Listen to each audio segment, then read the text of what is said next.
Kitchen माझा देवारा. आहो माझं मंदिर गुरुचं घर आणि किचन माझा देवारा.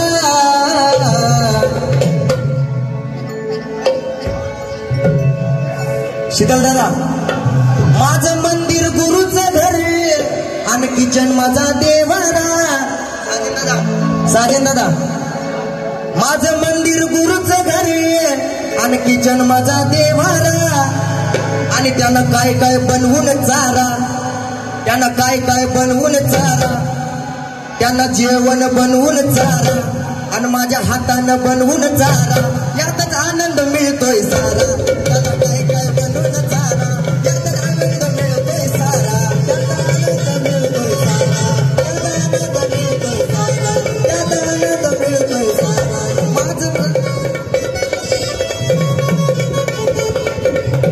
साजनदादाचे भाऊ,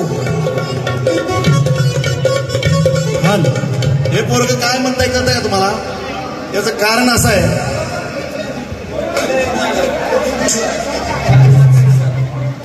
हे पोरग असं का म्हणताय माहितीये का? कारण की हा ज्यावेळी माझ्याकडं राहायला आला त्यावेळी त्याचं गाणं नव्हतं, काय नव्हतं. म्हणलं कसा काय आलास तू?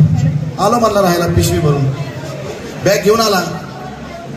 कोणीही घरी राहायला माझ्याकडे यायचं म्हणल्यानंतर विचारलं पाहिजे की मी येऊ का राहायला. तो डायरेक्ट पिशवी घेऊनच आला. कुठून आला तर म्हणला मी नांदेडच्या तिकडून आलोय. एवढं लांबून? हा. राहायलाच आला का? म्हणलं हा. म्हणलं का? नाही म्हणला मला गाणं शिकायचंय.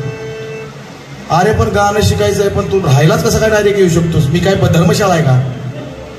तर आता आलास तर जेवण खावण कर आणि जा. ह्याला बोललो, एक दिवस राहा. लांबून आलास, प्रवास लांबचा आहे तुझा. एक दिवस तू काय कर, मुक्काम कर, जेवण खावण कर, सकाळच्या गाडीने बाळा जा. तू इथं काय पोरं ठेवत नाहीत, आम्ही बंद केली. साजन शीतल ही राहिली पहिले, त्याला वाटलं तसंच आहे आता बी. ते बी आलं. म्हणलं थांबवलंय मी, आता काय पोरं ठेवत नाही. ठीक आहे म्हणला. मग त्यांनी जे किचन पकडला, किचन मधून त्यांनी मला असे काय एक एक पदार्थ खायला घालू लागला. एक दिवस गेला, 2 दिवस गेला, तिसऱ्या दिवशी तो मला म्हणला जाऊ का? अरे बाबा म्हणलं जाऊ नकोस बाबा, तू काय आता जाऊ नकोस, कारण की तुझ्यासारखा हातच मला भेटला नाही म्हणलं आतापर्यंत खायला. ह्यानी भात केलता, भात. ह्यानी जे भात खाला चायनीजचा करतो म्हणला.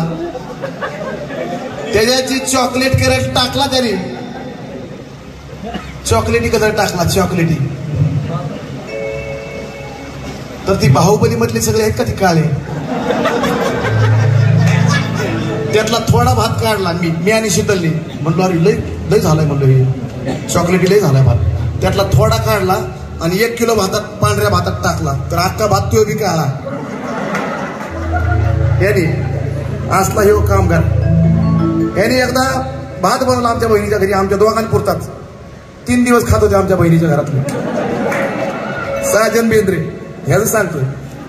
तर ते असा अनुभव असल्यामुळे मी ह्याला म्हणलं काय बाबा एवढा चांगला बनवायला स्वयंपाक. तर त्याला आजपर्यंत 8 वर्ष झाली त्या गोष्टीला. 8 वर्ष हा पोरगा माझ्याकडे जाईल. 2 दिवस गेला तरी करमत नाही मला. एवढं छान त्याच्या हाताला चव आहे. दुपारी जर तुम्ही खाल्ला असा त्याच्या हातचा पुलाव अप्रतिम. त्याच्या हाताला एवढी चव आहे. आणि त्याच्या गाण्याचा अर्थ आता तुमच्या लक्षात येईल की तो काय म्हणतोय. त्याला विचारलं की तुझी काय करिअर करायची इच्छा, ते म्हणतो काय नको, बाकी सगळ्यांचे गाणे बिणे झाले. म्हणलं तुला रेकॉर्डिंग करायची का? नाही म्हणला, मला तुमची सेवा जेवढी भेटती तेवढ्यात मला आनंद आहे. आणि तेच त्यांनी त्या गाण्यात मांडलं. क्या बात आहे, सर्वांनी जोरदार टाळ्या. आणि आता परत आहे का, आता परत आहे का तो काय म्हणतोय ते, क्या बात आहे. बघत माझं मंदिर गुरुचं घर आणि किचन माझा देवारा. आहो माझं मंदिर गुरुचं घर आणि किचन माझा देवारा. आणि त्याला काय काय बनवून चारा, कधी बिर्याणी बनवून चारा आणि कधी कटलेट बनवून चारा. यातच आनंद मिळतोय सारा. त्याला बिर्याणी बनवून चारा, यातच आनंद मिळतोय सारा. यात आनंद मिळतोय सारा. यात आनंद मिळतोय सारा. यात आनंद मिळतोय सारा.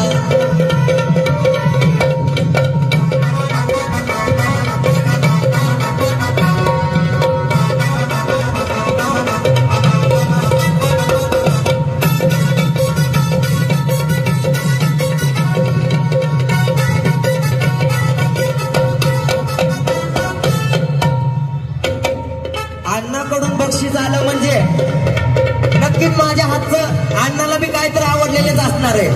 अण्णांकडून आलं म्हणजे आईकडून सुद्धा आलंय बक्षीस तुला घे. वा आईकडून सुद्धा. आई आई तुम्हाला कुठलं कालवण आलं आवडलं माझ्या हातचं? खिचडी.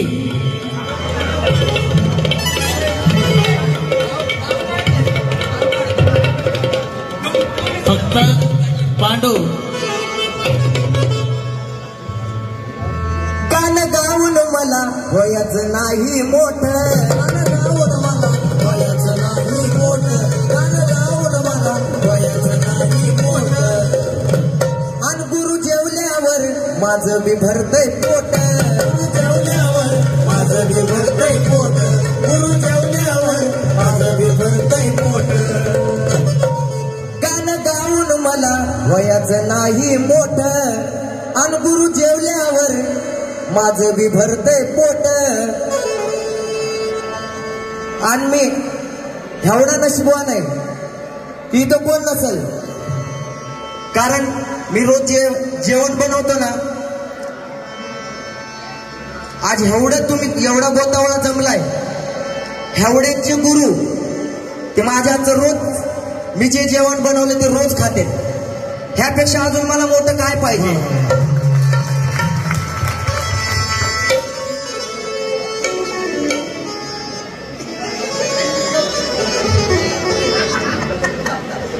मी तर समजतो ह्याच्या पुढे कुणाचं नशीब नसेल. कारण रोज त्यांच्या समोर रोज आज गुरुपौर्णिमा माझ्या आईने सुद्धा बक्षीस दिलंय. 100% आईला मी घरी काय तर मी चांगलीच भाजी बनवून चारवणार. आज गुरुपौर्णिमा आहे. तुम्ही एवढे सगळेजण आहेत तेवढ्यामधून मला